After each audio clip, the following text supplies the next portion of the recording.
Hey YouTube, it's me, the Student Witch. So between last night and this morning, I just finished setting up my altars and I love them. I love the slight changes I've made. If you've seen my previous altar tours, they probably look very familiar, but there are some slight changes, so let me quickly go through this. So this is in my bedroom. This is the more private altar.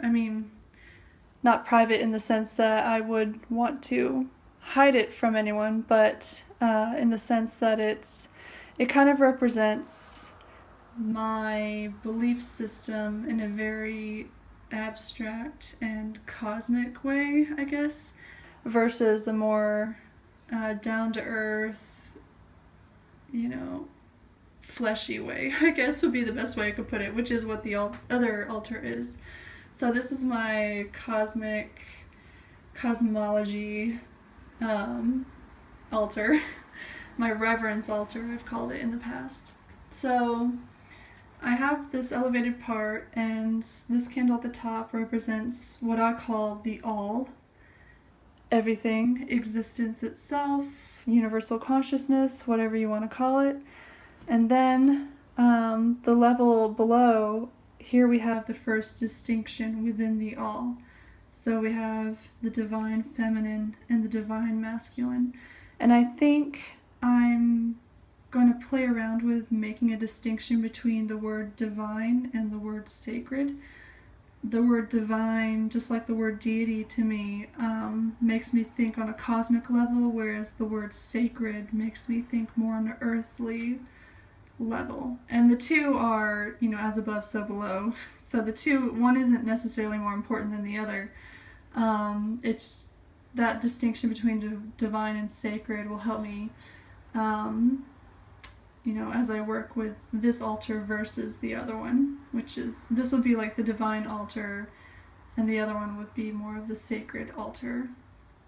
So the all, the first distinction between divine masculine and divine feminine, or order and chaos. And then that distinction allowed for change and growth and expansion. So here we have some pentramites, some fossils representing life, and this piece of dried coral for the ocean and the flowing and ebbing of the tides and constant change, but you can't have change without order. And then here at the lowest level, the most intimate part of this central area are the love letters from my husband. So the foundation of everything is love, and as above, so below kind of thing. So the reason why I have the divine masculine on the left and the divine feminine on the right is because I'm kind of thinking in terms of hemispheres of the brain.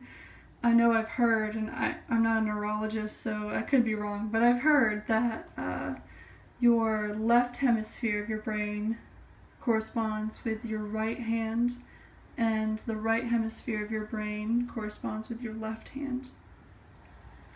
So if this is in the more abstract, I'm going to say it's also in the more like within the brain itself. So like the masculine is the left hemisphere of the brain, where there's more analytical thinking skills, more, I guess, divine masculine tendencies as far as how our brain works.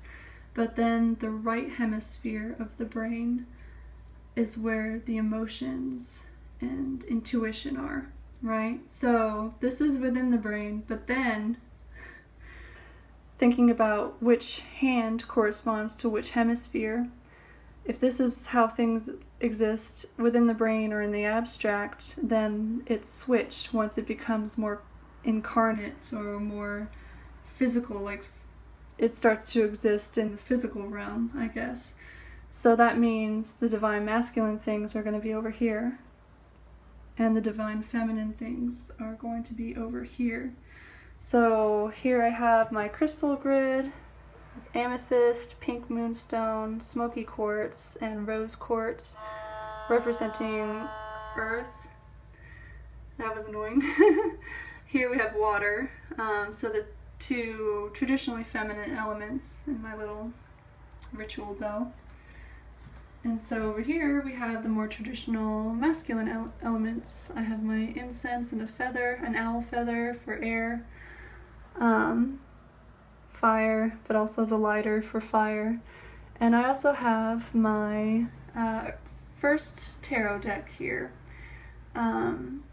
I feel like I've been so immersed in the Mary L tarot recently that I kind of forgot to keep working with my very first deck. So this is the first time I've actually had a tarot deck on this altar, and I'm going to see how that goes, how like a daily draw on this altar within this more divine abstract context, how that will contribute to my spiritual development.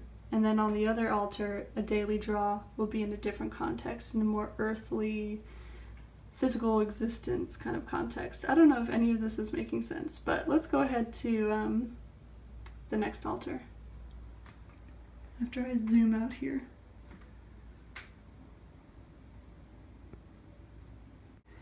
Alright, so this is the continuation of my little altar tour. Take number 2. So this is my sacred altar. So when I was talking about the altar in my bedroom, which is kind of that way, I was talking about the divine masculine and feminine, the divine masculine being associated for me with the left hemisphere of my brain, and the divine feminine with the right hemisphere of my brain. Well, if in my bedroom, I was working with the brain hemispheres, here I'm working with my hands. So if it's true, or I'm just kind of basing this on the idea, or connecting this with the idea that your right hemisphere of your brain controls the left side of your body, or your left hand, and your left hemisphere of your brain controls your right hand.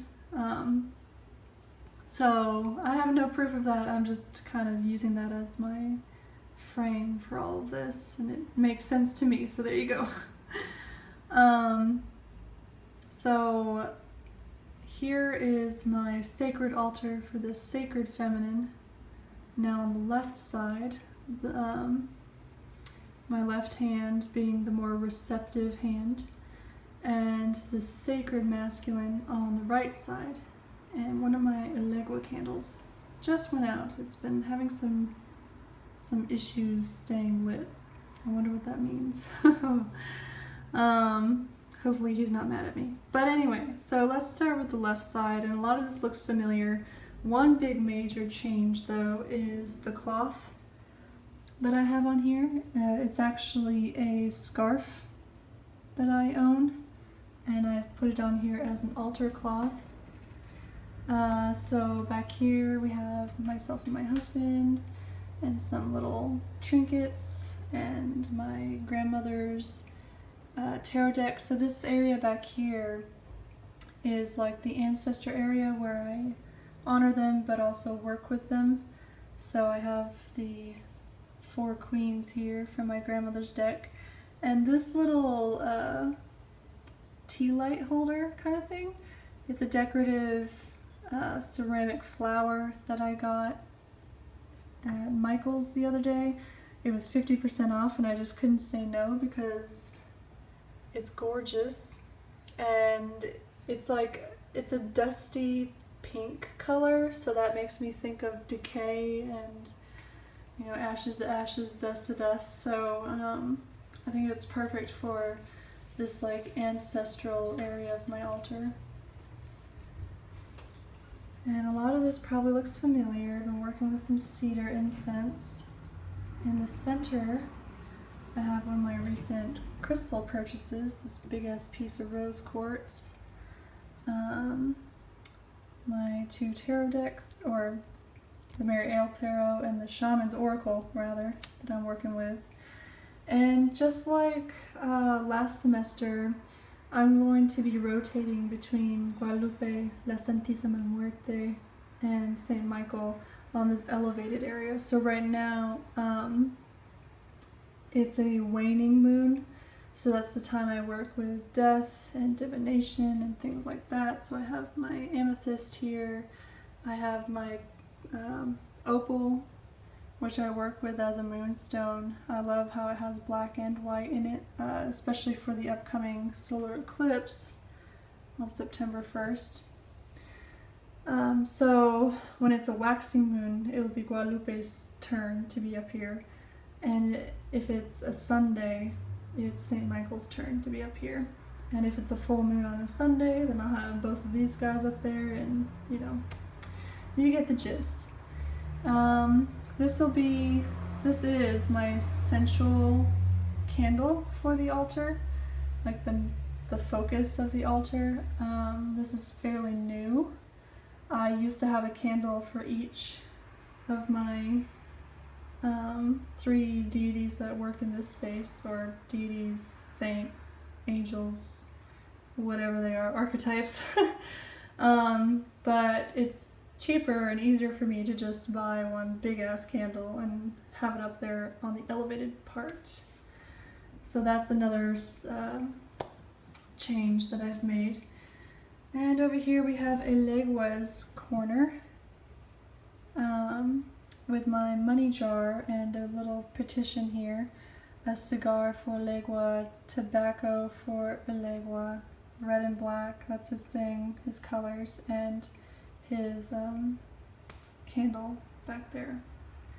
So yeah, so this is the new-ish altar setup.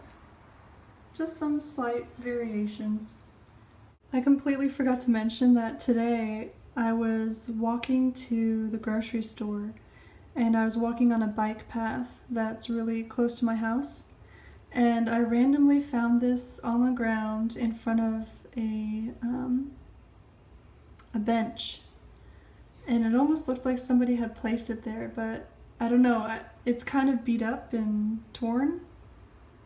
And you can see there's scratches here, scratches on the top of his head, scratches on the back, but it's just this little random green Buddha statue that I found. And I don't know much about Buddhism besides the basics, and I have no idea whose this was or why it was out there, but it came across my path, so I decided to give him a home. I have to cleanse him, and then I'll probably add him somewhere on this altar. Why not? So yeah, thought I'd add this in here too. Just really quickly, I want to add to this altar tour video a couple of new additions to the family. Of course, these two are beautiful Labradorite, and oh my lord, the energy and the light and the beauty just coming off of these 2 pieces. There was a larger piece in the store, but unfortunately I couldn't afford it. I think they were charging about $38, and man, it was giving off such an incredible energy, but I was able to afford these 2 beauties. And I love that this one has more of a greenish gold glow, and this one has a beautiful bluish ocean kind of glow. And I also have this new addition to the family, a beautiful tiger's eye, and it almost looks like an egg. It's in the shape of an egg. And I actually had a dream about tiger's eye before I left Georgia, and it's been really interesting working with this stone as a very solar plexus, chakra, masculine, directive, determined, projective, forward-moving energy. Very much the fire of the will, and the wisdom of discipline. Discipline has been a really big word floating around in my life, in my head lately, and I think this beautiful, beautiful tiger's eye has helped me to practice more discipline in my schedule and in my life. So, those are some new additions on my beautiful altar. I hope you've enjoyed this tour. See you guys later.